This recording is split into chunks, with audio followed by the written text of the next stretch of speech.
Terpaksa menikahi tuan muda. Bab 1. Perjanjian tanpa cinta. Prolog singkat. Di mata masyarakat, Takgu Arkana adalah gambaran kesempurnaan. Pewaris tunggal Arkana Group. Cerdas, tampan, dan dingin. Sementara Kimi adalah seorang yatim piatu yang bekerja keras di sebuah toko bunga kecil, berjuang melunasi hutang peninggalan ayahnya. Takdir yang kejam menyatukan mereka dalam sebuah perjanjian pernikahan yang tak didasari cinta, hanya demi nama baik dan uang. Pagi yang dingin. Pagi itu, toko bunga, Seruni, terasa sunyi. Kimi, 23 tahun, dengan celemek bunga yang sudah lusuh, sedang menata rangkaian mawar merah muda. Namun, pikirannya jauh dari kesibukan. Malam sebelumnya, ia menerima sebuah amplop tebal berisi surat perjanjian dan cek bernilai fantastis dari pengacara keluarga Arkana.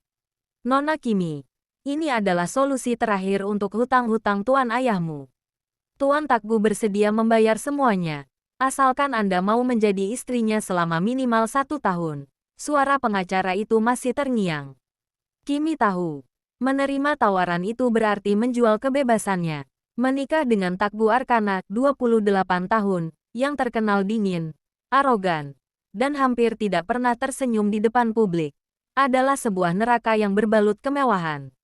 Tiba-tiba, sebuah mobil sedan hitam mengilat berhenti tepat di depan toko bunganya yang sederhana. Jantung Kimi mencelos. Ia mengenal mobil itu. Seorang pria tinggi, berjas abu-abu mahal, dengan aura dominan yang menyesakkan, keluar dari mobil.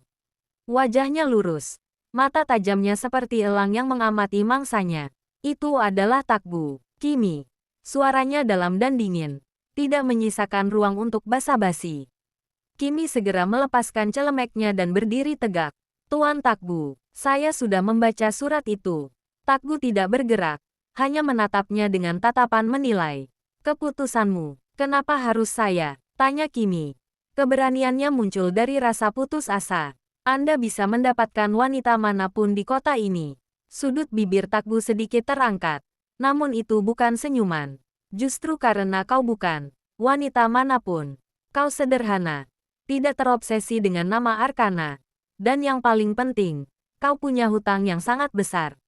Aku butuh seorang istri yang bisa diatur dan tidak akan menyulitkan rencana jangka panjangku. Jangan khawatir, aku tidak akan menyentuhmu. Kalimat terakhirnya menusuk Kimi. Namun pada saat yang sama, menghilangkan sedikit ketakutannya. Saya menerima tawaran Anda, ucap Kimi lirih, menelan harga dirinya. Tapi saya punya satu syarat. Setelah 1 tahun, kita bercerai. Dan Anda tidak boleh mengganggu hidup saya lagi. Setuju. Siapkan dirimu. Besok kita akan bertemu notaris dan melakukan pemberkatan pernikahan secara tertutup. Ujar Takgu tanpa jeda. Ia membalikkan badan. Berjalan kembali ke mobilnya. Meninggalkan Kimi yang berdiri terpaku. Memandangi cincin berlian raksasa yang kini terasa mengikat lehernya. Bukan jari manisnya. Kimi baru saja menjual dirinya untuk melunasi hutang. Dan pembelinya adalah tuan muda yang paling dingin dan misterius di kota. Latar belakang dan konflik awal. Takgu terpaksa menikah karena tekanan dari Dewan Direksi Arkana Group untuk menunjukkan kestabilan dan melanjutkan garis keturunan. Agar posisinya sebagai CEO tidak digoyahkan oleh pamannya. Ia melihat pernikahan sebagai kontrak bisnis semata. Kimi terpaksa menikah demi menyelamatkan satu-satunya warisan berharga dari ayahnya. Sebuah lahan kecil yang hampir disita dari lilitan hutang. Konflik, tinggal serumah di mansion besar Takgu. Kimi harus berjuang menyesuaikan diri dengan kehidupan mewah yang dingin dan aturan ketat Takgu. Mereka sering berinteraksi, makan malam bersama. Acara bisnis namun tidak ada sentuhan. Tidak ada keintiman. Kimi perlahan-lahan melihat sisi lain Takgu yang tersembunyi. Sementara Takgu mulai terganggu dengan kehadiran Kimi yang polos dan ceria di dalam hidupnya yang terstruktur. Bab 2. Sangkar emas yang dingin. Resmi menjadi Nyonya Arkana. Sesuai kata-kata Takgu, upacara pernikahan terjadi dengan cepat dan tertutup.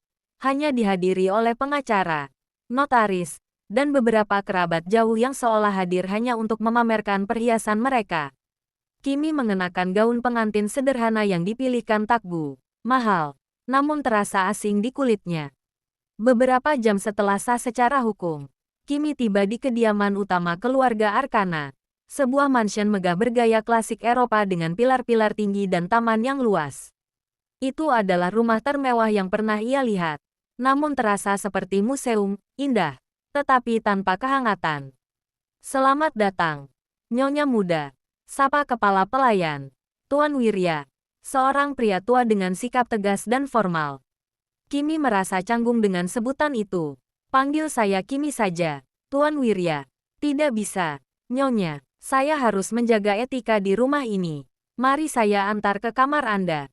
Kimi mengerutkan kening. Kamar saya, bukankah kamar kami? Tuan Wirya tersenyum tipis. Senyum yang tidak sampai ke mata. Tuan muda sudah mengatur semuanya. Kamar Anda ada di sayap timur. Sementara kamar Tuan muda ada di sayap barat. Ini adalah petunjuk Tuan muda sendiri. Kimi merasakan harga dirinya teriris. Tuan muda itu benar-benar menganggap pernikahan ini hanya sebuah drama kontrak. Ia bahkan tidak sudi berbagi satu atap yang sama. Makan malam yang sunyi. Malam harinya, Kimi dipersilakan makan malam di ruang makan utama yang ukurannya sebesar toko bunganya. Meja panjang itu hanya diduduki oleh dua orang, Kimi dan Takbu, yang duduk di ujung berlawanan. Jarak fisik itu memperkuat jarak emosional di antara mereka. Takbu meletakkan garpunya setelah menghabiskan hidangan pembuka dengan efisien. Ia menatap Kimi yang tampak gugup memainkan makanannya. Mulai besok, kau harus menemani saya ke beberapa acara sosial. Pura-pura jatuh cinta. Tertawa pada lelucon saya. Dan bersikaplah seolah kau adalah istri yang bangga memiliki saya. Perintah Takbu tanpa ekspresi. Kimi mendongak. Saya tahu peran saya. Tapi, bisakah Anda juga sedikit bersikap ramah? Anda membuat saya terlihat seperti orang yang dipaksa menikah. Memang begitu kenyataannya. Balas Takbu dingin. Mengambil serbet. Tapi publik tidak perlu tahu. Ingat, Kimi, aktingmu yang bagus akan mempercepat tanggal perceraian kita. Kimi merasakan api amarah kecil menyala di dadanya. Baik, Tuan Arkana, saya akan menjadi aktris terbaik Anda. Tapi jangan salahkan saya jika saya terlalu bagus sampai membuat orang benar-benar percaya. Takbu hanya menanggapi dengan pandangan meremehkan. Tetapi ada sedikit kejutan yang tersirat di matanya yang tajam. Ia terbiasa dengan kepatuhan, bukan perlawanan. Kejutan di ruang kerja. Setelah makan malam, Kimi kembali ke kamarnya. Sebuah ruangan mewah dengan balkon yang menghadap ke kebun mawar. Kimi merasa sesak. Ia merindukan bau tanah basah dan kesibukan tokonya. Ia memutuskan berjalan-jalan sebentar di koridor yang sepi. Saat melewati ruang kerja Takbu, ia melihat pintu itu sedikit terbuka. Rasa penasaran mendorongnya untuk mengintip. Di dalam, Takbu sedang berdiri menghadap jendela, memegang sebuah bingkai foto. Kimi melihat punggungnya yang tegap, sedikit longgar karena ia telah melepas jasnya. Takbu menghela napas panjang, sebuah ekspresi kelelahan yang belum pernah Kimi lihat. Itu bukan kelelahan karena pekerjaan, melainkan kelelahan emosional. Ia kemudian meletakkan bingkai foto itu di laci. Terdorong oleh insting, Kimi bergerak mendekat dan melihat bingkai foto yang diletakkan Takbu. Itu adalah foto seorang wanita parubaya yang sangat cantik. Matanya memancarkan kehangatan yang kontras dengan suasana rumah ini. Wanita itu tampak memeluk seorang anak laki-laki kecil dengan penuh kasih sayang. Anak laki-laki itu adalah Takbu muda. Kimi tanpa sengaja membuat suara, dan Takbu menoleh cepat. Wajahnya kembali menjadi topeng dinginnya. Namun Kimi bisa melihat kilatan panik di matanya. Apa yang kau lakukan di sini? Suaranya rendah dan berbahaya. Maaf. Saya hanya berjalan-jalan. Kimi mundur perlahan.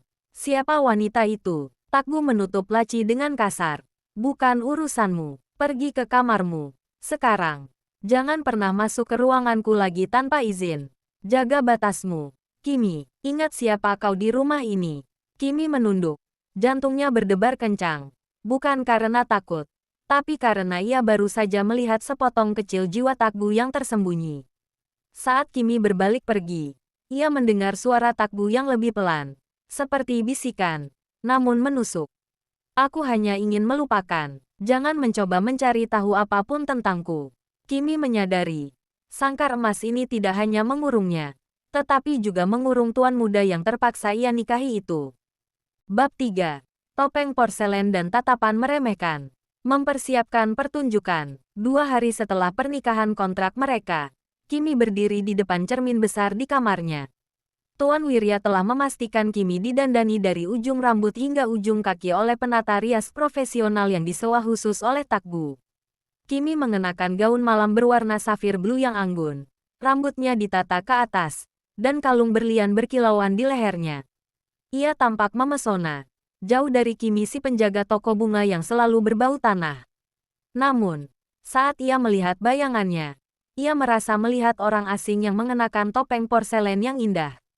Pesta amal yang diadakan oleh keluarga terpandang adalah arena pertamanya. Sebuah ketukan keras terdengar. Takbu sudah menunggu di ambang pintu. Tampak sempurna dalam tuxedo hitamnya. Dia mengamatinya sejenak. Matanya bergerak dari mahkota kepala Kimi hingga sepatu hak tingginya. Lumayan, kau terlihat pantas berdiri di sampingku. Komentar Takbu datar, yang bagi Kimi terasa seperti pujian tertinggi dari pria sedingin itu. Terima kasih. Jawab Kimi, berusaha keras mengabaikan detak jantungnya yang cepat karena keberadaan Takbu yang begitu dekat. Ingat, Takbu berbisik saat mereka berjalan menuju mobil. Tersenyumlah, Kimi. Tunjukkan bahwa kau bahagia, dan jangan pernah, biarkan mereka melihat ketakutanmu. Pintu masuk yang menggemparkan. Saat mereka memasuki aula pesta, semua mata tertuju pada mereka. Takbu Arkana, yang selama ini terkenal workaholic dan tak tersentuh oleh wanita, kini datang menggandeng seorang wanita muda yang namanya masih asing di telinga para sosialita. Takbu, dengan instingnya yang tajam sebagai pebisnis, langsung memerankan perannya. Ia menyunggingkan senyum tipis, senyum yang sangat jarang ia pamerkan, dan merangkul pinggang Kimi dengan posesif. Rangkulan itu terasa kaku bagi Kimi, namun cukup meyakinkan untuk publik. Selamat, Tuan Takbu, kami tidak menyangka Anda akan menikah secepat ini. Sapa seorang wanita parubaya dengan riasan tebal. Nyonya Danu, pemimpin arisan elit kota. Kimi segera memamerkan senyumnya, mengingat instruksi Takbu. Terima kasih, Nyonya. Takbu selalu suka kejutan, katanya dengan nada ceria. Takbu hanya memiringkan kepala sedikit, membiarkan Kimi yang menjawab. Kimi menyadari, perannya bukan hanya istri, tapi juga tameng Takbu dari basa-basi yang membosankan. Namun, di tengah pujian dan sapaan itu, Kimi menangkap bisikan-bisikan tajam. Siapa dia? Penjual bunga itu, dasar gila. Ia pasti menikahi Takbu demi uang. Lihatlah gayanya. Jelas bukan dari kalangan kita. Kimi berusaha mengabaikannya. Tetapi tatapan meremehkan dari para wanita itu terasa seperti jarum yang menusuk kulit. Pertarungan di sudut ruangan. Di tengah keramaian, Kimi ditinggalkan Takbu sebentar untuk berbicara dengan klien penting. Kimi mengambil segelas campakne dan mencoba berdiri tegak. Seorang wanita muda dengan gaun merah menyala menghampirinya. Dia adalah Rania, mantan tunangan Takbu yang pernah diisukan akan kembali. Jadi, kau Nyonya Arkana yang baru, kata Rania dengan nada manis yang terdengar berbisa. Ia menatap Kimi dari atas ke bawah. Cantik, tapi sayangnya, pesonamu tidak akan bertahan lama di rumah Arkana. Senang bertemu dengan Anda, Nona Rania. Jawab Kimi tenang, mengingat ia harus menjaga sikap. Rania tertawa kecil. Kau tahu, Takbu menikahiku karena tekanan bisnis. Dia tidak pernah punya waktu untuk cinta. Tapi setidaknya, aku setara dengannya. Kau hanya seorang pelunasan hutang. Rania mendekat. Wajahnya dipenuhi kebencian. Jangan berpikir gaun mahal dan cincin itu membuatmu berharga. Kau hanya kontrak. Takbu akan membuangmu begitu kau selesai memberinya ahli waris. Dan setelah itu, aku akan kembali. Kimi merasakan darahnya mendidih. Ia bukanlah Kimi yang cemas di toko bunga. Ia adalah Nyonya Arkana. Meskipun hanya untuk 1 tahun. Kimi meneguk campaknenya dan tersenyum sinis. Terima kasih atas sarannya, Nona Rania. Tapi sepertinya Anda lupa. Saat ini, yang berdiri di sini sebagai istrinya adalah saya. Dan jika Tuan Takbu ingin kembali pada Anda, dia sudah melakukannya. Bukankah begitu? Saya tidak butuh ahli waris. Saya hanya perlu memenuhi kontrak. Dan setelah kontrak itu selesai, Anda tetap hanya menjadi mantan yang tidak berhasil kembali. Wajah Rania memerah karena marah. Sebelum ia bisa membalas, Takgu sudah kembali. Ia melihat ketegangan di antara keduanya. Ada masalah, sayang, tanya Takgu. Suaranya tenang namun mematikan, sambil meletakkan tangannya di bahu Kimi. Rania segera mengubah ekspresinya. Tidak, Tuan Takgu, hanya berbincang-bincang kecil dengan istrimu. Takgu tersenyum dingin. Begitu, kalau begitu permisi, aku dan istriku harus menyambut beberapa tamu penting. Ia menarik Kimi menjauh, tidak meninggalkan kesempatan bagi Rania untuk berbicara lagi. Ketika mereka menjauh dari pandangan Rania, Kimi merasakan Takgu mencengkeram bahunya sedikit lebih kuat. Kau melanggar aturan, bisik Takgu. Kau tidak boleh bertengkar, dia yang memprovokasi. Dan Anda bilang jangan tunjukkan ketakutan. Balas Kimi keras. Suaranya tercekat. Takgu melepaskan cengkeramannya dan menatapnya lurus-lurus. Ia melihat Kimi yang marah, bukannya Kimi yang ketakutan. Untuk pertama kalinya, ia melihat kilatan semangat yang keras di mata Kimi. Baiklah, kau berhasil menghadapinya tanpa terlihat lemah, kata Takgu. Nada suaranya sedikit melunak. Ia kemudian mengambil segelas campakne lagi dan menyerahkannya pada Kimi. Malam masih panjang, Nyonya Arkana. Mari kita lanjutkan pertunjukan kita. Malam itu, Kimi menyadari bahwa bertahan di dunia Takgu membutuhkan topeng yang lebih keras daripada topeng porselen. Bab 4. Hujan dan kerentanan yang terungkap. Ancaman dari dalam. Beberapa minggu setelah debut sosial Kimi yang mengejutkan, kehidupan mereka kembali ke rutinitas kaku. Kimi di sayap timur, Takgu di sayap barat. Komunikasi hanya terjadi melalui Tuan Wirya atau saat makan malam formal. Namun, ketenangan itu terganggu. Arkana Group menghadapi krisis internal. Paman Takgu, yang sudah lama mengincar posisi CEO, mulai menyebarkan isu-isu negatif yang merugikan perusahaan. Takgu bekerja siang dan malam, tidur hanya beberapa jam di ruang kerjanya. Suatu malam, badai besar melanda kota. Kimi tidak bisa tidur karena suara petir yang menggelegar. Ia memutuskan membuat teh hangat di dapur besar, berharap bisa sedikit menenangkan diri. Saat melewati ruang kerja Takgu, ia melihat pintu itu terbuka lebar. Takgu duduk di kursi kebesarannya. Wajahnya terlihat lelah dan putus asa. Meja kerjanya penuh dengan dokumen dan laporan. Kimi ragu sejenak, lalu melangkah masuk. Tuan Takgu, Anda belum tidur. Ini sudah hampir jam 2 pagi. Takgu mendongak. Matanya yang biasanya tajam kini tampak kosong. Tidak bisa, ada kebocoran informasi di divisi properti. Jika aku tidak menemukannya, puluhan proyek kita akan dibatalkan. Ia menghela napas, menyandarkan kepala ke belakang. Untuk pertama kalinya, Kimi melihat seorang pria biasa, bukan tuan muda yang kebal emosi. Kimi meletakkan cangkir teh di meja. Setidaknya minumlah ini. Anda tidak akan bisa berpikir jernih jika kelelahan. Takgu menatap cangkir itu, lalu menatap Kimi. Kau tidak perlu melakukan ini. Pergi tidur. Saya tahu, tapi saya sudah di sini. Lagi pula, jika perusahaan Anda hancur, kontrak kita juga hancur. Saya masih butuh 1 tahun untuk benar-benar bebas dari hutang. Jawab Kimi jujur, meski ada rasa khawatir yang tulus dalam hatinya. Takgu mengambil cangkir itu dan menyesapnya. Kehangatan teh itu tampaknya sedikit melunakkan ketegangan di wajahnya. Rahasia di tengah malam, mereka mencoba menjatuhkanku. Gumam Takgu, tanpa memandang Kimi, seolah berbicara pada dirinya sendiri. Selalu begitu sejak ayah meninggal. Mereka melihatku lemah karena aku terlalu muda. Kimi duduk di sofa terdekat. Anda tidak lemah. Anda hanya sendirian. Kata-kata itu membuat Takgu menoleh cepat. Matanya kembali menunjukkan sedikit emosi. Apa yang kau tahu tentang sendirian? Tantang Takgu. Saya yatim piatu sejak kecil. Saya tahu bagaimana rasanya berdiri sendirian melawan dunia. Mencoba melunasi beban yang bukan milik saya. Balas Kimi tenang. Dan saya tahu bagaimana rasanya harus selalu terlihat kuat agar tidak diinjak-injak orang lain. Perbedaannya, dunia Anda jauh lebih besar, Tuan. Takgu terdiam lama, mengamati wajah Kimi. Gadis ini, yang dinikahinya hanya untuk formalitas, tampaknya memahami bebannya lebih dari siapapun. Aku punya firasat, Takgu berbisik, mendekatkan wajahnya sedikit ke Kimi. bahwa orang yang membocorkan informasi ini adalah orang yang paling aku percaya di kantor. Tapi aku tidak bisa menunjuknya tanpa bukti. Kimi tiba-tiba mendapat ide.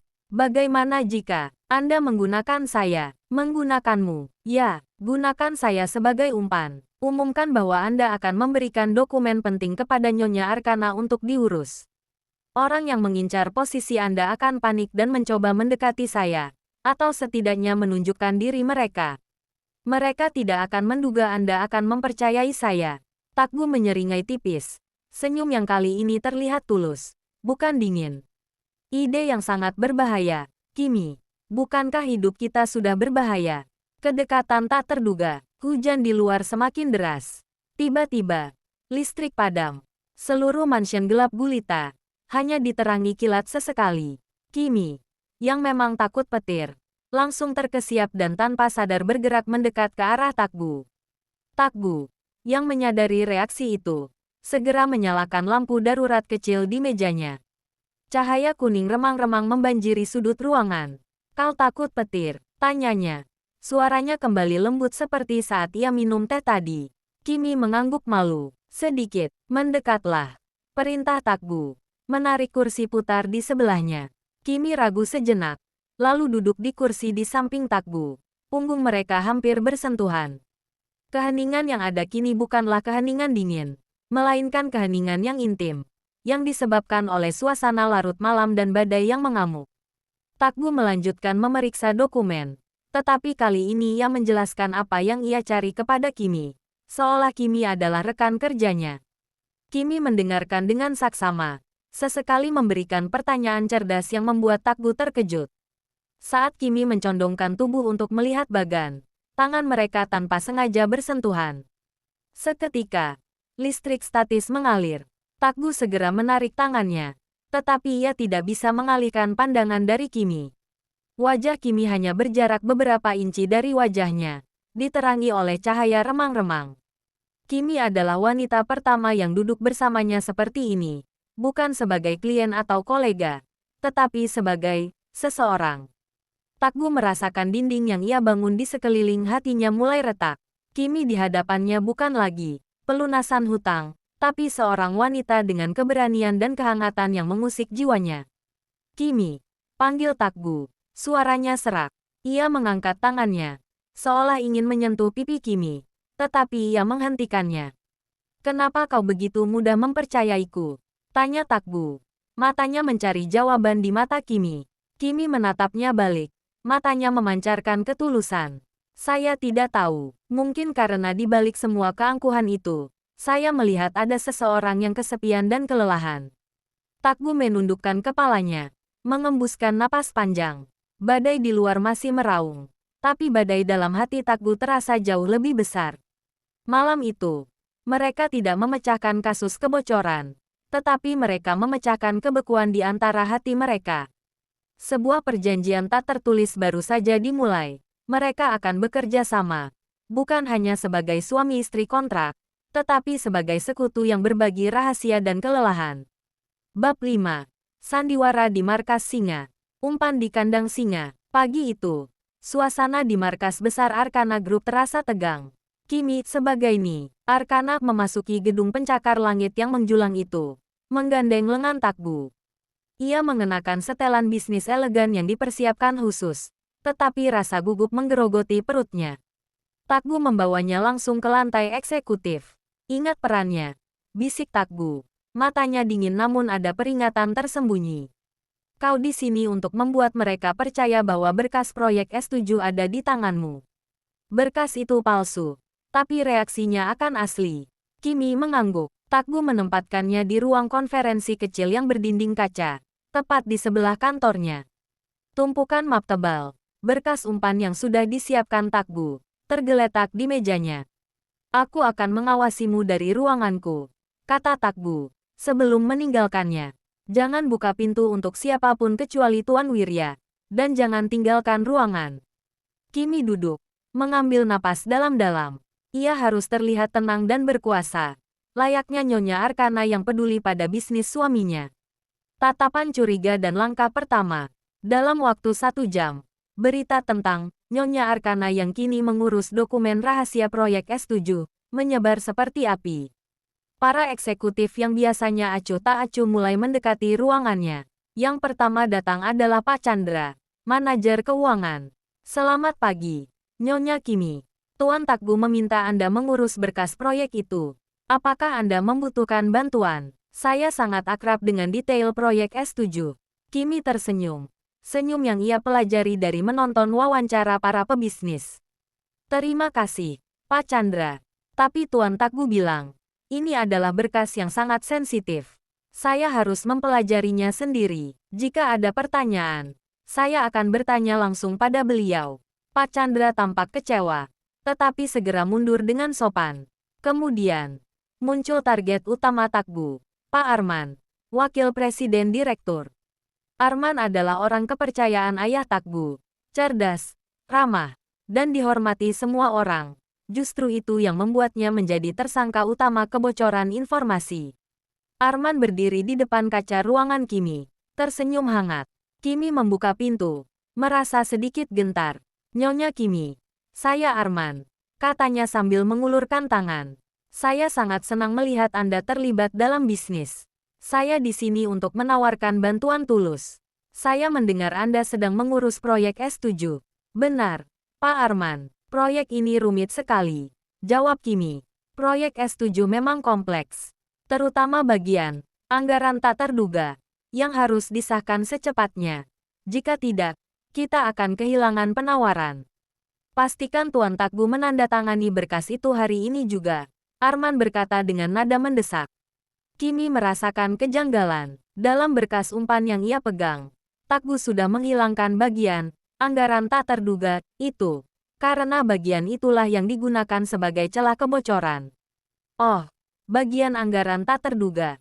Kimi berpura-pura bingung. Saya rasa Tuan Takgu sudah memisahkannya.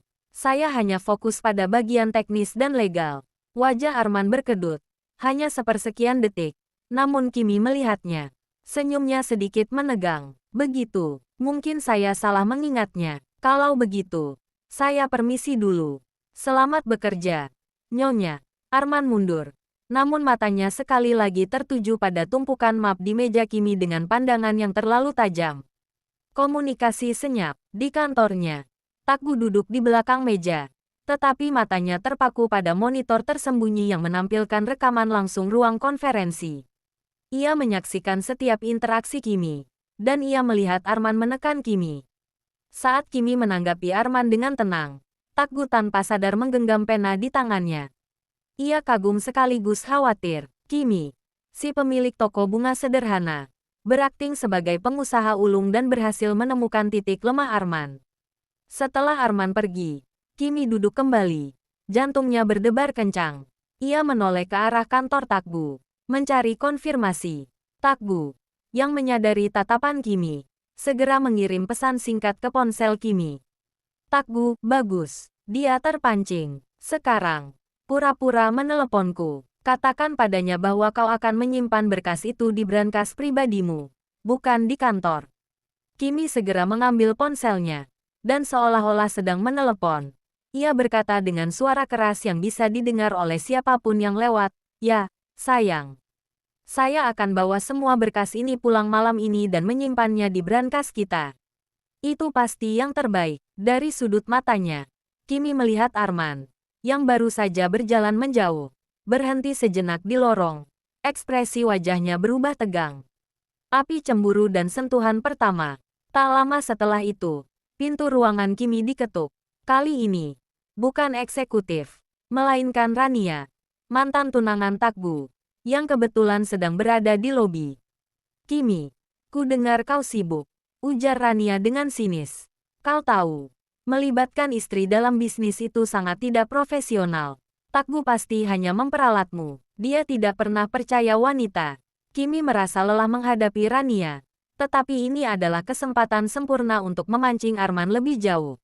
Anda salah, Rania, kata Kimi tegas. Takgu sangat menghargai pendapatku. Justru karena ini rahasia besar, ia memilihku. Katanya, ia hanya percaya penuh pada istrinya. Rania mendengus. Jangan mimpi, kau hanya penjaga berkas yang dibayar. Mungkin. Balas Kimi.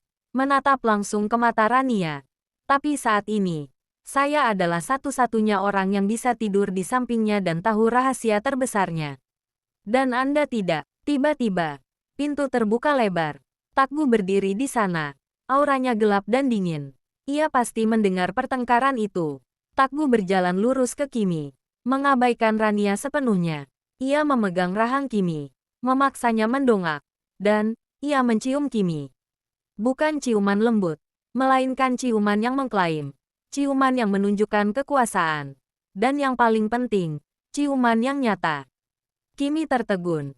Tetapi nalurinya sebagai aktris muncul. Ia balas mencium Takgu. Membiarkan tangannya melingkari leher pria itu. Ciuman itu singkat, panas, dan mematikan. Ketika Takgu melepaskannya, napas Kimi terengah. Rania berdiri di ambang pintu dengan wajah pucat dan mata penuh amarah. Ini urusan keluarga. Rania, kata Takgu dingin, merangkul Kimi posesif. Istriku sudah lelah. Kembalilah ke lobi jika kau sudah selesai mengurus urusanmu. Setelah Rania pergi, Takgu menutup pintu dan mengunci ruangan. Kimi masih gemetar. Tidak tahu apakah karena ciuman itu atau karena aktingnya. Apa yang Anda lakukan? Bisik Kimi. Wajahnya memerah. Bagian dari pertunjukan. Jawab Takgu.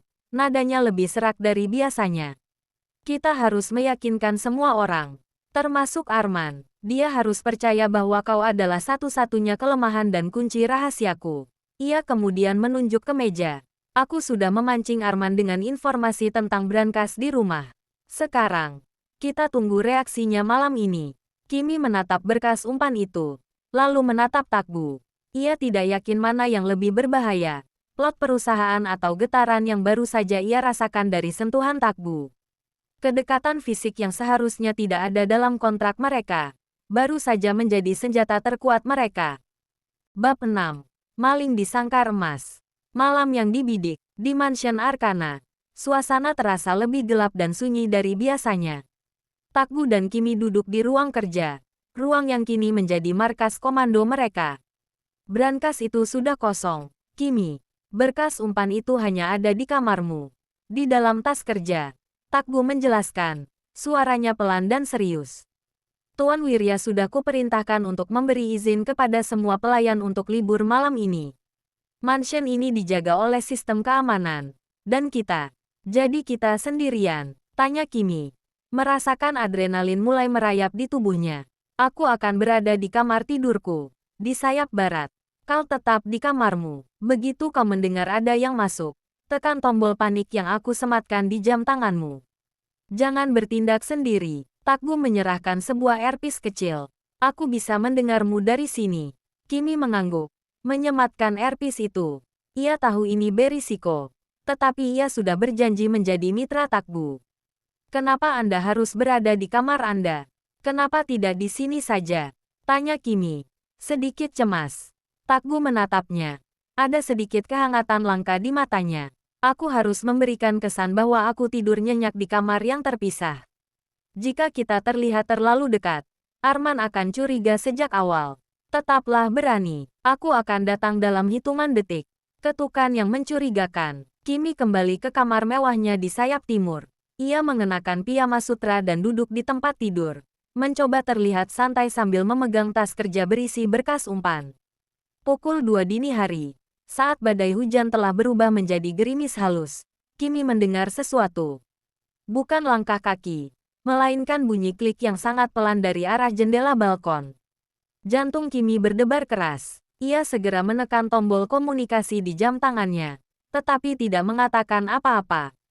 Dari earpiece-nya, ia mendengar suara berat Takgu. Aku mendengarmu, Kimi.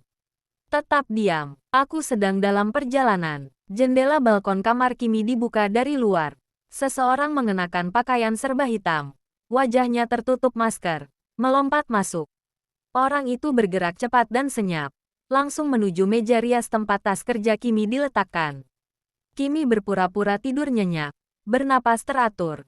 Meskipun seluruh tubuhnya kaku karena ketakutan. Pencuri itu meraih tas kerja Kimi. Tetapi saat ia membalikkan badan untuk melarikan diri, Kimi segera menyalakan lampu kamar. Cahaya terang seketika memenuhi ruangan. Pak Arman, kata Kimi dengan suara gemetar, tetapi mencoba mempertahankannya setenang mungkin. Apa yang Anda lakukan di kamar saya di tengah malam? Pria itu terkejut, maskernya terlepas, memperlihatkan wajah Arman yang panik dan pucat. Nyonya Kimi, ini salah paham. Arman tergagap, mencoba menyembunyikan tas kerja di belakang punggungnya. Saya kira ada maling. Maling yang tahu kode pintu balkon kamar saya, dan langsung tahu di mana saya menyimpan tas kerja. Tantang Kimi, yang keberaniannya muncul dari desakan situasi. Anda di sini bukan karena maling, Pak Arman. Anda di sini untuk mengambil berkas proyek S7. Anda adalah pengkhianatnya. Pergulatan dan kehadiran Tuan Muda. Wajah Arman berubah dari panik menjadi dingin. Kau terlalu banyak tahu, Nyonya. Aku tidak akan membiarkan seorang gadis ingusan merusak semua rencanaku. Arman bergerak cepat, melangkah maju. Kimi segera berteriak dan membalas dengan melemparkan bantal besar ke wajah Arman sebagai pengalih perhatian, lalu berlari menuju pintu kamar. Sebelum Kimi sempat meraih kenop pintu, Arman sudah menarik lengannya dengan kasar. Lepaskan, teriak Kimi, berjuang melepaskan diri. Tepat saat Arman berhasil membanting Kimi ke dinding, suara pintu kamar terbuka dengan keras. Takgu berdiri di ambang pintu, hanya mengenakan celana tidur dan kaos V-neck yang menonjolkan otot-ototnya. Ekspresi di wajahnya bukan lagi dingin atau datar, itu adalah kemarahan yang membakar. Lepaskan tangan kotormu dari istriku, Arman. Raung Takgu, suaranya menggema di mansion, suara yang dipenuhi kekuasaan dan ancaman yang mematikan. Takgu bergerak seperti kilat. Ia menerjang Arman. Pergulatan singkat terjadi. Arman, meskipun lebih tua, tidak sebanding dengan kekuatan dan amarah Takgu. Takgu menghantam Arman dengan satu pukulan telak ke rahang, membuat wakil presiden direktur itu ambruk ke lantai. Tas kerja yang berisi berkas umpan terlepas. Takgu tidak langsung menolong Arman. Ia segera menghampiri Kimi, yang masih gemetar di dinding, memegang lengannya yang sakit. Kau baik-baik saja? Tanya Takgu. Nadanya mendesak dan khawatir. Memindai Kimi dari kepala hingga kaki untuk memastikan ia tidak terluka parah. Kimi hanya mengangguk. Masih shock. Ia menunjuk Arman yang terkapar. Dia yang membocorkan rahasia. Takgu menatap Arman dengan jijik. Ia kemudian menendang tas kerja itu. Berengsek, dia pantas mendapatkannya. Kehangatan di tengah kekacauan. Dalam beberapa menit, keamanan mansion yang tersembunyi tiba dan Arman diikat dan dibawa keluar. Seluruh kekacauan di sayap timur itu diselesaikan dengan rapi dalam keheningan yang mencekam. Setelah situasi terkendali, Takgu kembali ke kamar Kimi. Kimi duduk di tempat tidur, mencoba menenangkan napasnya. Takgu berjalan mendekat, ia duduk di sebelahnya. Lalu tanpa kata, ia menarik Kimi ke dalam pelukannya. Pelukan itu kuat, posesif, dan syarat dengan kelegaan yang besar. Ini adalah kali pertama Takgu memeluk Kimi bukan sebagai bagian dari akting di depan umum, melainkan sebagai reaksi insting. Aku minta maaf, bisik Takgu. Suaranya tercekat. Aku seharusnya tidak meninggalkanmu sendirian. Maafkan aku. Kimi membenamkan wajahnya di dada Takgu, menghirup aroma maskulin yang menenangkan. Rasa takutnya lenyap, digantikan oleh rasa aman yang luar biasa. Anda benar-benar datang, bisik Kimi. Anda bilang dalam hitungan detik, dan Anda melakukannya. Takgu merenggangkan pelukan. Tangannya memegang wajah Kimi, menatap matanya dalam-dalam. Tentu saja aku datang. Kau adalah partnerku. Kau adalah kunci kemenanganku. Saat itu, di tengah malam yang dingin, di dalam kamar mewah yang seharusnya menjadi sangkar, mereka menyadari bahwa pernikahan kontrak ini telah berubah. Perasaan aman dan ketergantungan yang tercipta antara mereka jauh lebih kuat daripada kontrak di atas kertas. Takgu tidak hanya menyelamatkan perusahaannya malam itu, ia juga menyelamatkan Kimi dari ketakutan. Dan yang lebih penting, ia menyelamatkan dirinya sendiri dari kesepian. Bab 7. Berbagi atap, berbagi jantung. Pagi yang canggung. Keesokan paginya, setelah kejadian dramatis penangkapan Arman, Kimi terbangun sendirian. Ia tidak ingat kapan Takgu meninggalkannya. Ia hanya ingat tertidur pulas dalam dekapan pria itu. Perasaan yang paling aman yang pernah ia rasakan. Ketika Kimi keluar dari kamarnya, ia mendapati Tuan Wirya sudah berdiri di depan pintu, memegang nampan sarapan. Selamat pagi, Nyonya muda. Anda pasti sangat lelah. Tuan Takbu sudah pergi ke kantor, tetapi beliau meninggalkan pesan untuk Anda, kata Tuan Wirya dengan nada yang kini lebih hangat, seolah ia baru saja melihat sisi manusia dari Tuan mudanya. Pesan apa, Tuan Wirya? Tanya Kimi sambil menerima nampan itu. Tuan muda bilang, mulai malam ini, semua barang-barang Anda akan dipindahkan ke kamarnya, ujar Tuan Wirya. Nadanya formal namun senyumnya tersirat. Untuk alasan keamanan, katanya. Dan ini, Tuan Wirya menyerahkan sebuah kartu akses. Ini adalah kunci kamar utama, kamar Tuan muda. Beliau meminta Anda untuk beristirahat dan tidak perlu ke kantor. Kimi terpaku, pindah ke kamar utama, tapi Tuan muda tidak menerima penolakan. Nyonya, keamanan Anda adalah prioritas utama beliau. Tuan Wirya memotong dengan sopan. Dan sebagai catatan, semua penjagaan di sayap timur telah dipindahkan ke sayap barat, di mana kamar Tuan muda berada. Kimi tidak bisa berkata-kata. Takbu telah melanggar salah satu klausul tak tertulis terpenting mereka, batas fisik. Namun, ia melakukannya dengan dalih keamanan. Setelah Kimi nyaris diserang. Penghancuran batas. Sepanjang hari, Kimi menyaksikan para pelayan dengan hati-hati memindahkan pakaian dan barang-barang pribadinya dari kamar mewah yang terpisah itu ke kamar utama Takbu Arkana. Kamar Takbu jauh lebih minimalis dan gelap. Dindingnya berwarna abu-abu tua, perabotan dari kayu gelap, dan hanya ada sedikit dekorasi selain rak buku yang penuh dengan literatur bisnis dan hukum. Ruangan itu terasa berat dan penuh dengan aura maskulin Takbu. Ketika sore tiba, Kimi melihat barang-barang pribadinya, beberapa vas bunga kecil, foto ayah dan ibunya, dan koleksi novel, diletakkan di meja samping tempat tidur besar yang didominasi oleh Takbu. Kehadiran barang-barang itu terasa sangat kecil dan kontras, namun membawa sedikit kehangatan ke ruangan dingin itu. Kimi mondar-mandir. Ia mencoba menenangkan dirinya. Ini demi keamanan. Tidak ada yang berubah. Takbu sudah berjanji tidak akan menyentuhku. Namun, memikirkan tidur di satu ruangan, bahkan di satu ranjang, dengan Takbu, Tuan muda yang dingin namun baru saja menciumnya dengan penuh gairah beberapa malam yang lalu, membuat detak jantungnya kembali tak beraturan. Pertemuan di ambang pintu. Takbu kembali larut malam. Tampak lelah. Tetapi matanya bersinar dengan kepuasan setelah memenangkan pertempuran di kantor. Ia langsung menuju kamar, melepas dasinya. Ia melihat Kimi duduk di tepi ranjang, terlihat gelisah. Ia telah berganti pakaian menjadi piyama dan rambutnya tergerai. Kau sudah pindah, kata Takbu. Suaranya tenang. Ya, Tuan Wirya bilang ini demi keamanan saya, jawab Kimi, mencoba menutupi kegugupannya. Takbu berjalan ke lemari, mengambil handuk. Itu benar. Setelah apa yang terjadi, aku tidak akan mengambil risiko.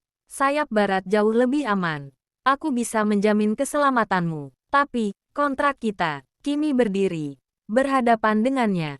Kita sepakat tidak ada interaksi fisik. Membagi kamar tidur. Tuan Takbu, itu sangat melanggar batas yang sudah kita buat. Takbu berhenti, menatap Kimi. Ekspresi dinginnya kembali. Tetapi kali ini, Kimi bisa membaca kerentanan di baliknya. Kau benar, aku melanggar batas. Aku Takbu.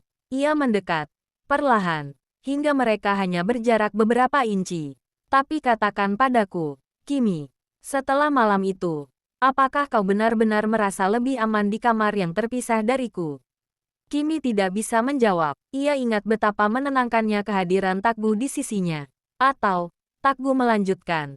Suaranya pelan dan mengancam. Apakah kau takut? Takut dengan apa yang mungkin terjadi jika kita berada sedekat ini? Kimi mengangkat dagunya, menunjukkan kembali keberaniannya. Saya tidak takut, Tuan Takbu. Saya hanya menghargai perjanjian kita. Anda berjanji tidak akan menyentuh saya. Takbu tersenyum tipis. Senyum yang kali ini nakal, bukan meremehkan. Aku akan tetap memegang janjiku. Aku tidak akan menyentuhmu, kecuali kau yang memintanya. Ia kemudian berjalan melewatinya, menuju kamar mandi. Aku mandi dulu. Kau bisa mengambil sisi ranjang manapun yang kau mau. Anggap saja ini kamar hotel mewah yang harus kita bagi karena darurat. Kimi ditinggalkan berdiri di tengah kamar, bingung. Takgu tidak hanya memaksanya berbagi kamar, tetapi ia juga membebankan tanggung jawab pada Kimi. Jika ada kontak fisik, itu harus dimulai oleh Kimi. Tiba-tiba, suara air mengalir dari kamar mandi. Kimi tanpa sengaja melihat bayangan samar tubuh Takgu di balik kaca shower buram. Pikirannya langsung kembali pada ciuman di kantor. Kimi menyadari, ranjang besar yang dingin itu kini menjadi medan perang baru antara kontrak di atas kertas dan detak jantungnya sendiri. Bab 8. Batas tak terlihat di ranjang raja. Ranjang penuh tensi. Ketika Takgu keluar dari kamar mandi, Kimi sudah berada di bawah selimut tebal, membelakanginya.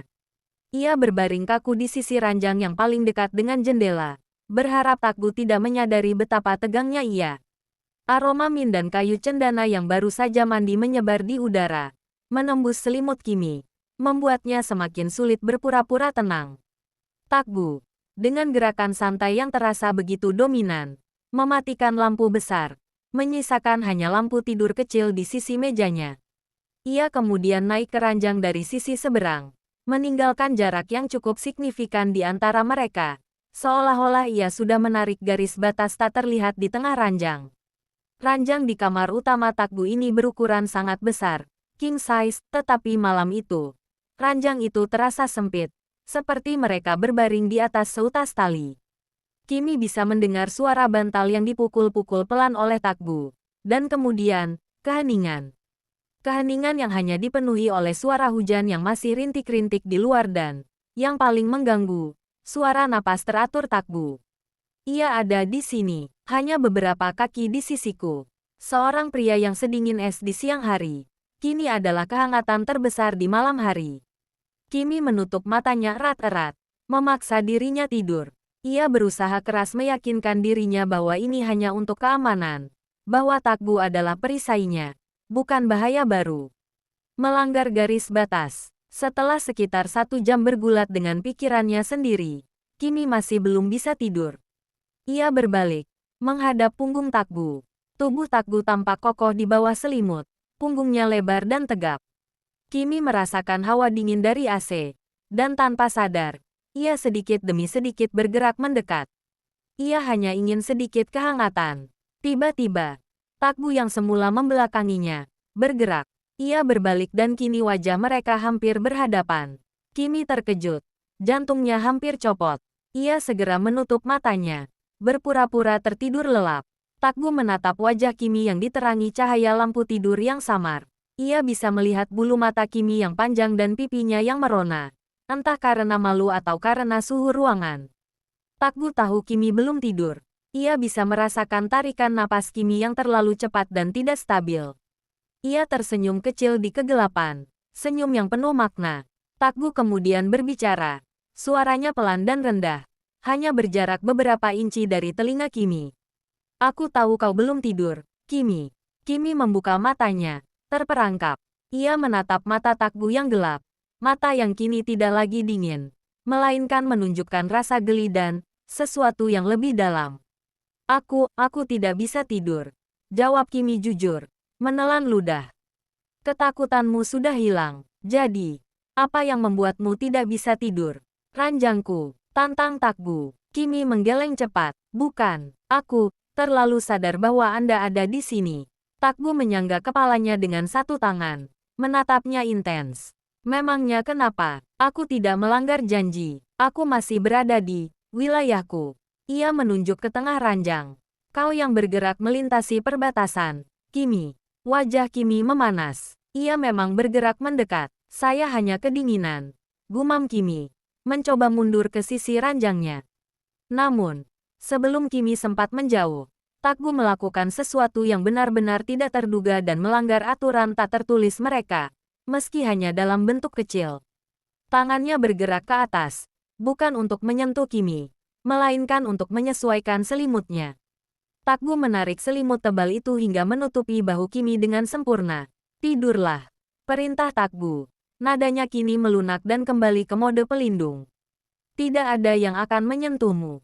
Aku menjaminnya. Ia kemudian memejamkan mata. memberi Kimi kesempatan untuk kembali tenang.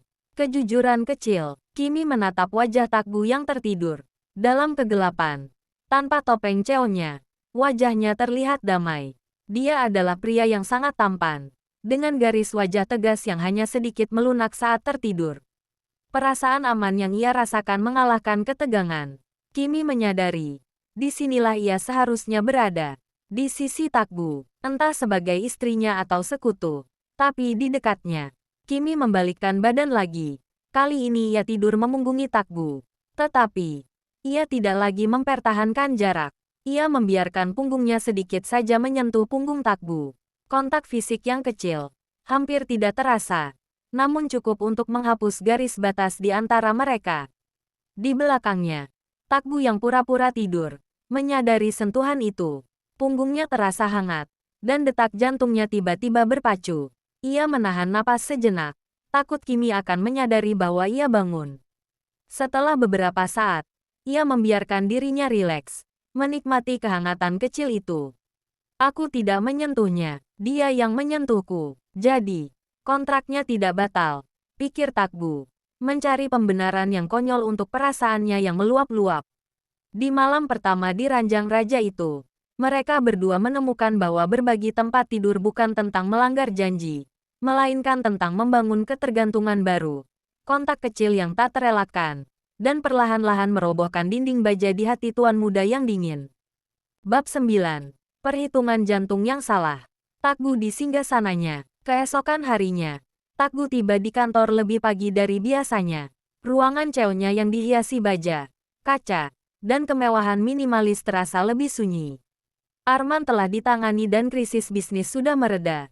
Tetapi ada kekacauan baru di dalam dirinya yang jauh lebih sulit dikendalikan. Takgu duduk di kursinya.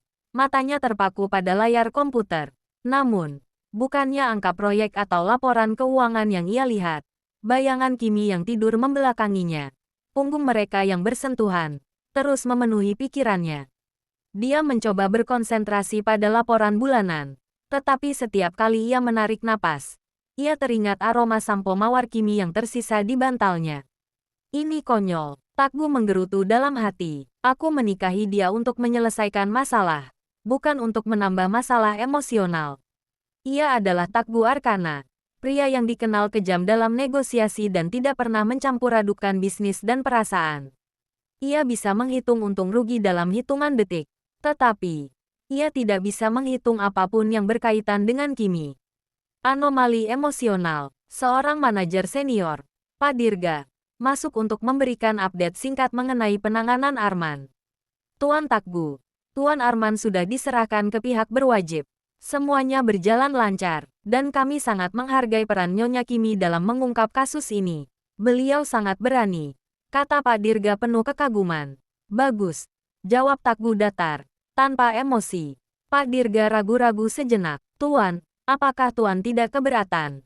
Semalam, Nyonya Kimi terlihat sedikit pucat setelah insiden itu. Takgu merasa jantungnya mencelos mendengar laporan tentang kondisi Kimi. Instingnya ingin segera menelepon ke rumah, memarahi Tuan Wirya karena tidak melapor, dan memastikan Kimi baik-baik saja. Namun, ia mempertahankan fakadenya. Itu urusan rumah tangga, dia sudah berada di bawah perlindunganku. Kalian fokus saja pada pekerjaan. Takgu memotong tajam. Setelah Pak Dirga keluar, Takgu mengembuskan napas panjang. Ia mengambil ponselnya. Jarinya bergerak cepat, bukan untuk menelepon, tetapi untuk mengirim pesan kepada Tuan Wirya. Takgu pastikan Nyonya Kimi sudah sarapan dan tidak keluar kamar. Jika dia terlihat sakit atau stres, segera hubungi dokter. Handi, laporkan kondisinya setiap 2 jam. Ia mengirim pesan itu dan segera menghapus riwayatnya.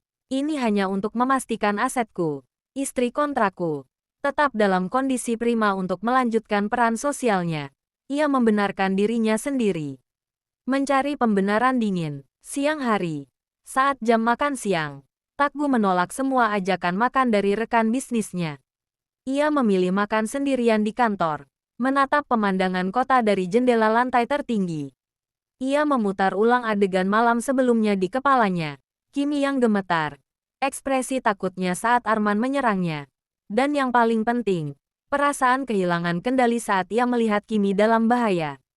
Dia adalah pria yang kejam, yang meninggalkan wanita jika mereka mulai mencintai atau mengganggu hidupnya. Kenapa dengan Kimi berbeda? Dia menjawab pertanyaan itu dengan logis. Kimi tidak meminta apa-apa darinya. Dia tidak mengejar uang atau status. Dia hanya ingin bebas. Kehadirannya murni. Dan itu menenangkan. Dia adalah satu-satunya orang di dunia yang melihatnya lelah, kesepian, dan rapuh, dan tidak mencoba memanfaatkan kelemahan itu. Dia teringat sentuhan kecil Kimi semalam, punggungnya yang bersandar padanya. Itu bukan permintaan, itu adalah kebutuhan yang tidak disengaja. Takgu menyadari bahwa ia telah memenangkan pertempuran bisnis, tetapi ia telah kalah dalam pertarungan emosional. Ia melanggar aturannya sendiri dengan membiarkan Kimi mendekat.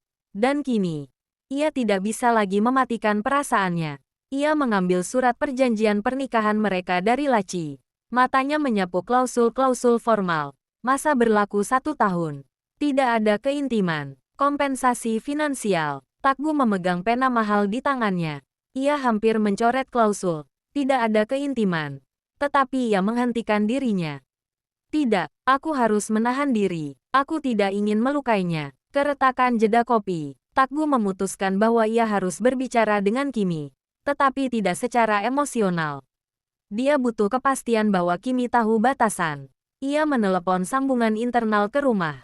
Tuan Wirya mengangkat telepon. Nyonya Kimi ada di mana? Tanya Takgu. Suaranya kembali dingin dan tajam. Beliau sedang membaca di kamar. Tuan, baru saja selesai makan siang. Beliau terlihat lebih ceria hari ini. Lapor Tuan Wirya. Baik, berikan telepon padanya. Kimi mengambil telepon. Sedikit gugup. Halo, Tuan Takgu. Aku sudah memastikan semua barangmu dipindahkan. Kata Takgu, melompati basa-basi. Kau harus terbiasa dengan kamar utama, Kimi. Itu adalah lokasi yang paling aman di rumah itu. Kita akan tetap tidur terpisah. Tetapi di ruangan yang sama. Jangan coba-coba kembali ke sayap timur. Kimi tersenyum di ujung telepon. Lega karena Takgu menyebutkan, tidur terpisah. Dan kembali ke perjanjian awal, setidaknya secara verbal. Saya mengerti, saya merasa lebih aman. Terima kasih.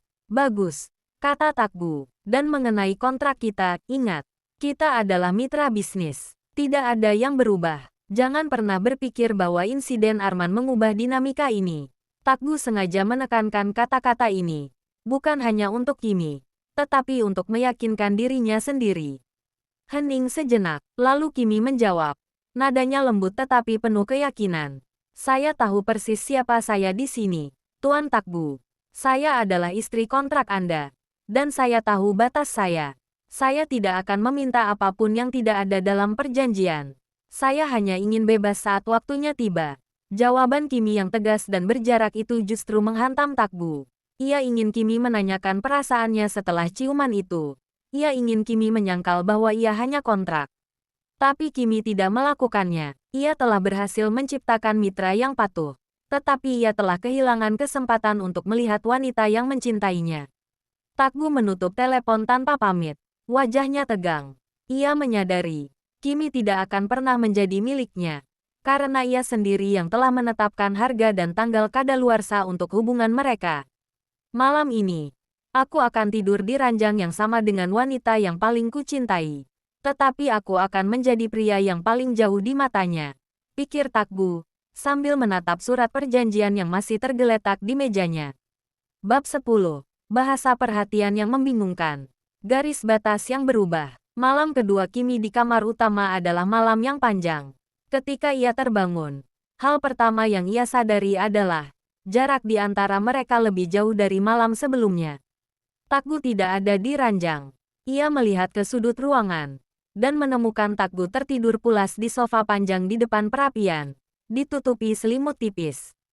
Kimi segera bangkit dan menghampirinya. Wajah Takgu terlihat letih, tetapi lebih tenang daripada saat ia berbaring di ranjang. Tuan Takgu, bisik Kimi, membangunkan pria itu. Takgu membuka matanya. Kilatan terkejut sebentar muncul sebelum ia kembali ke ekspresi datarnya. Kenapa kau membangunkanku? Kenapa Anda tidur di sini? Ranjang itu cukup besar untuk kita berdua. Tanya Kimi. Nadanya terdengar sedikit marah karena ia merasa Takgu melakukan ini agar ia tidak merasa terancam. Takgu bangkit, merapikan selimut yang melorot dengan gerakan cepat. Aku tidak bisa tidur di ranjang sempit. Aku terbiasa dengan ruang yang lebih luas. Jangan khawatirkan hal kecil, Kimi. Aku melakukan ini demi kenyamanan diriku sendiri. Dia berbohong. Dan Kimi tahu itu. Malam sebelumnya, dia tidur nyenyak di ranjang itu. Bahkan menerima sentuhan punggung Kimi. Takgu kini memilih kedinginan di sofa daripada melanggar janji dengan berbaring terlalu dekat dengannya di ranjang. Ia menjaga jarak, bukan untuk menakutiku, tapi untuk menjaga dirinya tidak melanggar kontrak, pikir Kimi. Perintah untuk perhatian, di meja makan. Takgu masih membaca koran bisnisnya, hanya sesekali berbicara jika ada pertanyaan dari Tuan Wirya. Kimi sarapan di seberangnya. Merasa canggung dengan keheningan itu. Nyonya, teh Anda pagi ini adalah teh mawar Cimanuk, ujar Tuan Wirya saat menyajikan cangkir Kimi. Tuan muda secara khusus meminta kami untuk tidak menyajikan kopi di pagi hari Anda lagi, karena beliau bilang kafein membuat Anda tidak fokus. Kimi mendongak kaget, menatap Takgu. Saya tidak fokus. Sejak kapan? Takgu tidak mendongak dari korannya. Sejak kau mulai minum kopi kental setelah insiden Arman. Kopi tidak baik untukmu di pagi hari, katanya dingin. Tapi, bagaimana Anda tahu saya tidak fokus? Tanya Kimi. Merasa diam-diam diperhatikan. Aku membaca laporan harian Tuan Wirya tentang kondisimu. Kau terlalu banyak minum kopi. Jawab Takgu. Mencoba memberi penjelasan logis. Dan jangan lupa, kita punya acara makan malam penting besok. Aku tidak ingin partnerku terlihat lelah. Kimi terdiam. Takgu tidak bertanya apakah ia mau teh atau kopi. Ia tidak meminta pendapat. Ia hanya memerintahkan perhatiannya dengan alasan logistik bisnis. Namun, rasanya lebih hangat daripada sekadar permintaan. Jatuh yang disengaja. Beberapa hari kemudian, Kimi memutuskan untuk mengunjungi kembali toko bunganya sebentar. Takgu sudah pergi ke luar kota. Tetapi ia meninggalkan tim keamanan dan sopir untuk menjaganya. Saat ia kembali ke mansion sore hari, Kimi terpeleset kecil di undakan marmer karena lantai sedikit basah. Ia tidak jatuh, tetapi ia meringis memegangi pergelangan kakinya. Saat Kimi mencoba berjalan pincang masuk ke ruang tengah, ponsel Takgu di meja ruang tamu berdering. Takgu memanggilnya. Aku sudah tahu. Jangan bergerak dari tempatmu, Kimi. Perintah Takgu. Suaranya di telepon terdengar seperti ultimatum. Tahu apa? Saya hanya sedikit tergelincir. Tuan, ini tidak apa-apa. Tidak apa-apa-apanya. Aku memasang sensor termal di undakan yang akan mendeteksi perubahan postur berjalan. Aku melihatmu berjalan pincang di layar monitor. Bodoh sekali kau tidak berhati-hati. Sembur Takgu. Nadanya lebih dekat ke frustrasi daripada kemarahan. Beberapa menit kemudian, ia tiba. Tidak secara fisik, tetapi dokter Handi, dokter pribadi keluarga Arkana, dan Tuan Wirya bergegas masuk. Tuan Takgu sudah menelepon dan menginstruksikan kami untuk segera menangani pergelangan kaki nyonya. Jelas Tuan Wirya. Setelah pergelangan kaki Kimi diperban, Kimi naik ke kamar utama, masih merasa canggung. Takgu muncul di layar tablet besar di kamar, melakukan panggilan video. Wajahnya serius. Ini hukuman untuk kelalaianmu, kata Takgu, menunjukkan layar di belakangnya. Itu adalah tumpukan berkas yang jauh lebih tinggi daripada berkas umpan Arman. Apa itu? Tanya Kimi. Proyek baru. Aku ingin kau mempelajarinya. Kau harus mengirimkan ringkasan 10 halaman padaku besok pagi. Dan ini. Takgu mengangkat sebuah buku tebal. Kau harus membacanya. Itu adalah buku tentang cara berjalan elegan dengan sepatu hak tinggi tanpa terpeleset. Kimi mengerutkan kening. Anda menghukum saya dengan pekerjaan. Tentu saja, agar kau tidak punya waktu untuk hal-hal konyol seperti terpeleset. Dan besok, kau akan makan malam di kamar. Aku akan meminta Koki menyiapkan bubur kembang tahu yang ringan untuk pemulihan, kata Takgu, mengakhiri panggilannya tanpa menunggu jawaban Kimi. Cinta dalam tugas. Kimi menatap tablet yang kini gelap. Ia tidak dihukum. Ia dirawat. Memberi teh mawar agar tidak stres. Memarahi karena berjalan pincang dan memanggil dokter segera. Memberi pekerjaan bisnis agar ia tidak bosan saat harus beristirahat. Ini adalah bahasa perhatian Takbu. Dingin, kaku, logis, dan dibungkus dengan alasan bisnis. Ia tidak tahu bagaimana mengatakan, "Aku mengkhawatirkanmu." Jadi, ia menyampaikannya sebagai, "Aku butuh kau prima untuk acaraku besok." Kimi tersenyum kecil. Ia mengambil buku tebal yang diberikan Takbu. Buku tentang etiket yang kaku. Dan membukanya. Di halaman pertama, ada catatan tulisan tangan Takbu yang rapi. Jangan terlalu fokus pada cara berjalan. Beristirahatlah. Jika butuh sesuatu, jangan ragu untuk berteriak.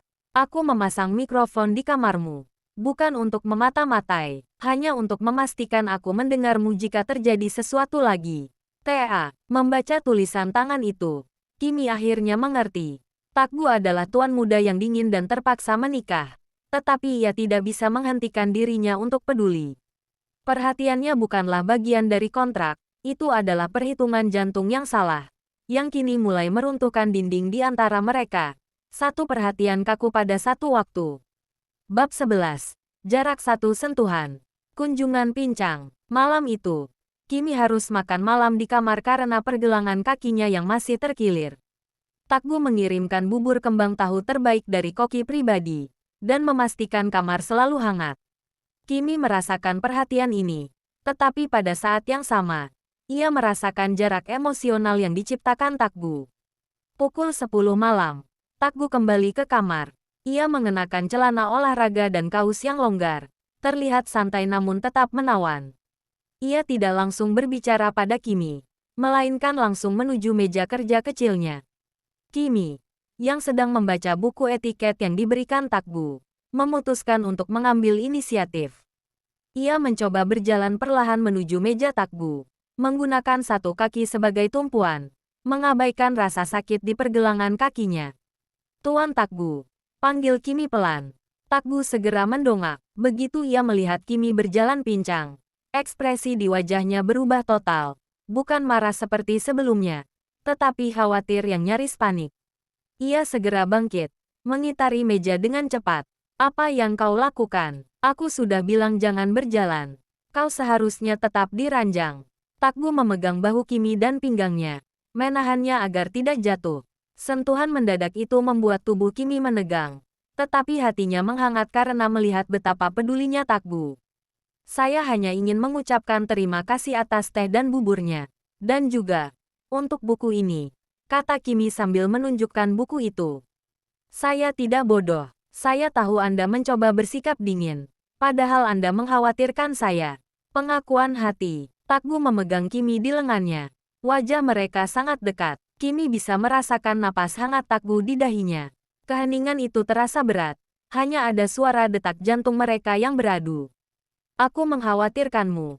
Aku Takbu." Suaranya rendah dan serak. Nadanya menyerah pada emosi. "Aku sudah lelah harus berbohong. Aku tidak bisa tidur di ranjang itu karena setiap aku memejamkan mata, aku melihat Arman menyerangmu. Dan aku tidak ada di sana tepat waktu." Ia menatap mata Kimi, mencari kejujuran di sana. "Aku tidur di sofa agar aku tidak melanggar janjiku.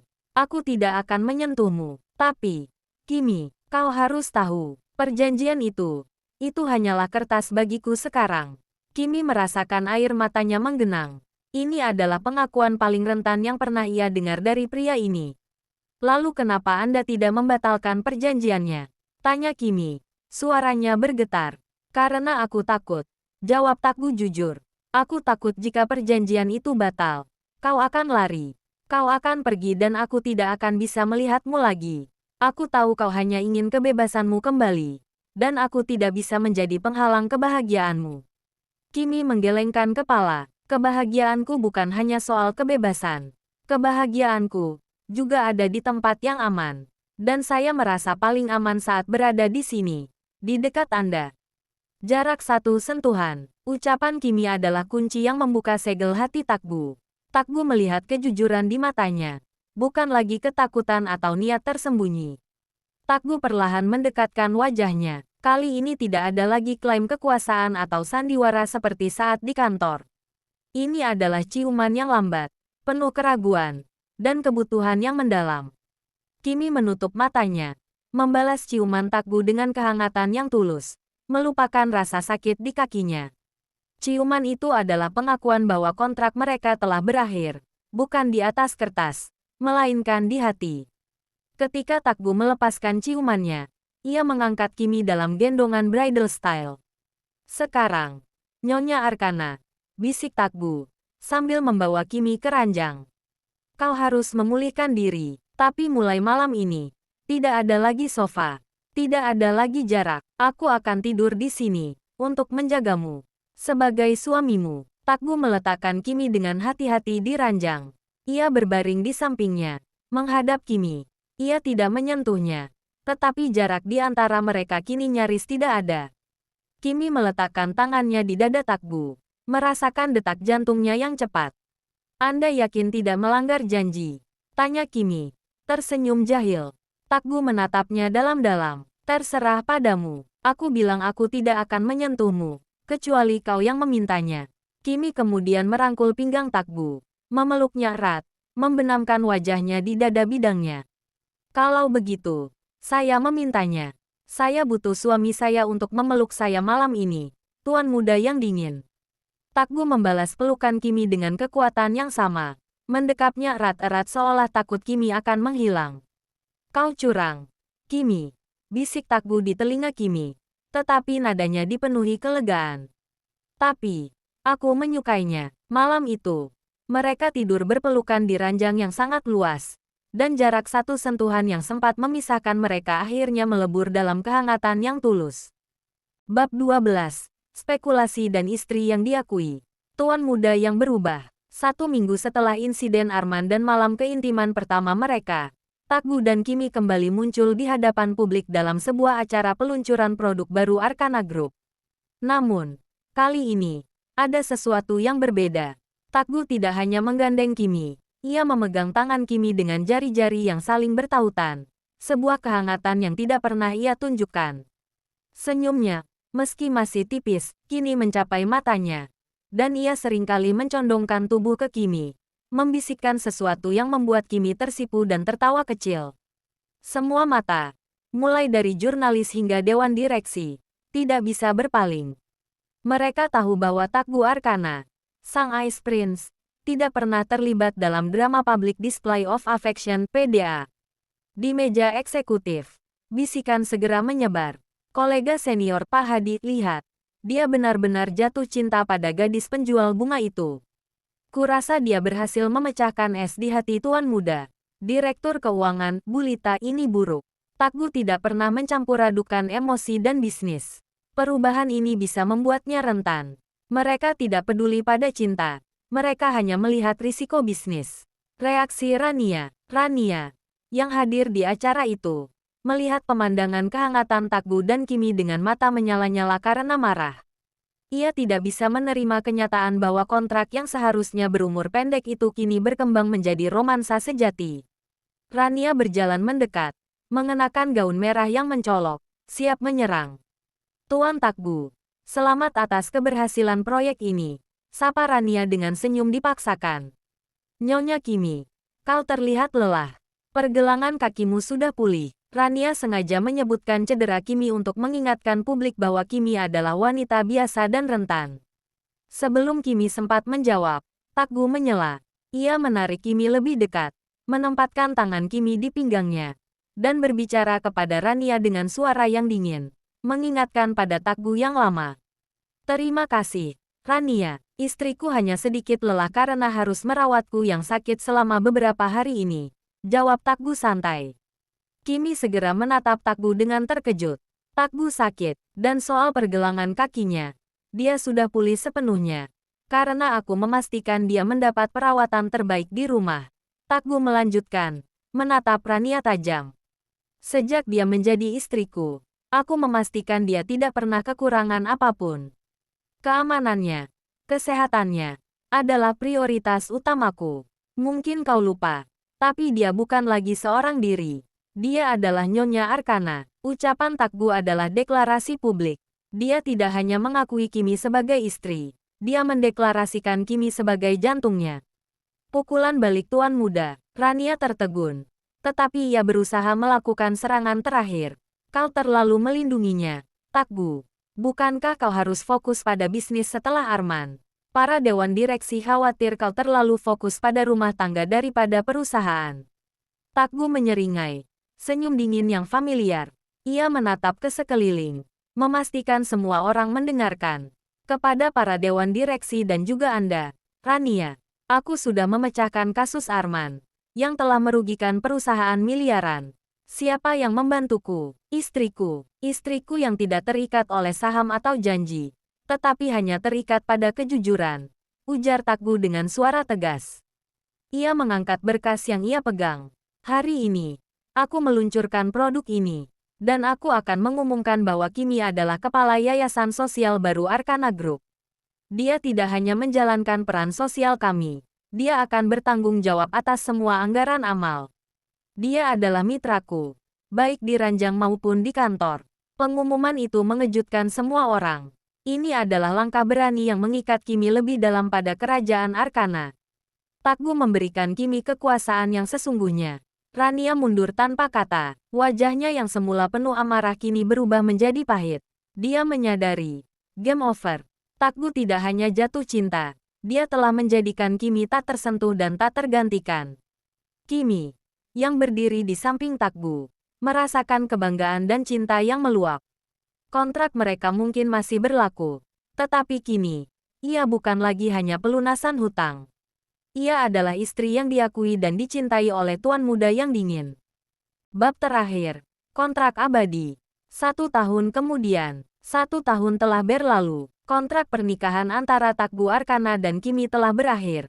Dalam 1 tahun itu, Kimi telah sepenuhnya bertransformasi.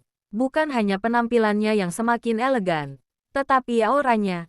Ia memimpin yayasan Arcana dengan hati yang tulus, meluncurkan program-program yang berhasil, dan mendapatkan rasa hormat dari masyarakat dan, yang paling penting, dari dewan direksi. Toko bunga, Seruni, tetap dibuka, tetapi kini dikelola oleh seorang manajer dengan dana dari Takgu, sebagai simbol dari masa lalu Kimi yang berharga. Kimi kini duduk di ruang kerja Takgu, bukan lagi sebagai tamu yang takut, tetapi sebagai partner yang sejati. Mereka berbagi sofa besar. Kimi membaca laporan yayasan sementara Takgu menyelesaikan dokumen akhir hari. Kau terlihat tegang, bisik Kimi, menyentuh lengan Takgu. Takgu meletakkan pulpennya. Wajahnya yang biasanya tegang kini dipenuhi rasa khawatir yang nyata. Hari ini, Kimi, masa kontrak kita berakhir tengah malam nanti. Kimi mengangguk. Hatinya terasa sesak. Ia tahu hari ini akan tiba. Kau sudah mempersiapkan pengacara untuk berkas perceraian? Tanya Kimi, mencoba menjaga suaranya tetap stabil. Takgu mendongak. Matanya yang tajam menatap Kimi dengan rasa sakit. Tidak, aku belum menyiapkan apapun. Kenapa? Bukankah itu yang kita sepakati? Saya akan bebas. Dan Anda akan mendapatkan stabilitas perusahaan yang Anda inginkan, kata Kimi. Aku mendapatkan stabilitas. Ya, Takgu mengakui. Tapi aku juga kehilangan hal yang jauh lebih penting dari itu. Jika kau pergi. Takgu bangkit dan berlutut di depan Kimi, memegang tangan Kimi erat-erat. Jauh dari citra tuan muda yang kejam, ia terlihat seperti pria yang takut kehilangan satu-satunya hartanya. Kimi, sejak malam di mana kau tidur memelukku, perjanjian itu sudah mati, kata Takgu, suaranya tercekat. Aku memohon, jangan pergi, jangan ambil kembali kehangatan yang baru kutemukan setelah bertahun-tahun kedinginan. Anda harusnya tahu sejak awal, Tuan Arcana, saya tidak terikat dengan Anda karena kontrak, tapi karena saya mencintai Anda, jawab Kimi, air mata menggenang. Lalu kenapa kau bertanya soal perceraian? Karena saya ingin tahu apakah Anda masih mengingat perjanjian itu, ataukah Anda benar-benar mau saya tinggal. Saya ingin tahu apakah ini adalah cinta yang sesungguhnya, atau hanya rasa terima kasih Anda. Cincin baru, perjanjian baru. Takgu menarik napas lega, ia tersenyum. Senyum yang begitu tulus hingga membuat Kimi terpesona. Aku mencintaimu, Kimi. Aku mencintaimu bukan karena kau melunasi hutangku, tapi karena kau mengisi kekosongan di hatiku, ucap Takgu. Ia meraih kotak beludru kecil dari kantong jasnya. Di dalamnya, Ada cincin berlian yang jauh lebih indah dan elegan daripada cincin kontrak mereka. Cincin yang ini. Tidak ada kontrak dan tidak ada tanggal kadaluarsa, kata Tak Gu, menatap Kimi penuh harap. Aku tahu kita menikah karena terpaksa, tapi aku ingin kau menikah denganku lagi. Kali ini karena cinta sejati. Kimi, maukah kau menjadi istriku selamanya? Air mata Kimi tumpah. Ia mengulurkan tangannya. Ya, Tak Gu, saya mau. Tak Gu memasangkan cincin itu di jari manis Kimi. Cincin itu terasa lebih ringan, meskipun berliannya lebih besar, karena cincin itu diikat oleh cinta, bukan hutang. Epilog, kontrak abadi. Beberapa bulan kemudian, pesta pernikahan besar yang tertunda akhirnya digelar. Tidak ada drama bisnis, tidak ada sandiwara sosial. Itu adalah perayaan cinta. Di tengah pesta, Kimi dan Tak Gu berdiri bersama, menyambut tamu. Tak Gu melihat Kimi. Kini benar-benar Nyonya Arkana yang bahagia, berseri-seri. Kontrak abadi, bisik Tak Gu, merangkul pinggang Kimi. Aku sudah menyiapkan satu dokumen lagi. Kimi menatapnya dengan penasaran. Tak Gu mengeluarkan selembar kertas kecil dan menyerahkannya. Itu adalah sebuah kontrak sederhana, tertulis dengan tangan Tak Gu yang rapi. Klausul kontrak abadi. Pihak pertama Tak Gu wajib mencintai, melindungi, dan membuat pihak kedua bahagia setiap hari, tanpa kecuali. Pihak kedua Kimi wajib mencintai dan menjadi cahaya di hati pihak pertama selamanya. Klausul intim. Tidak ada batasan fisik, sentuhan, pelukan, dan ciuman adalah wajib. Masa berlaku seumur hidup.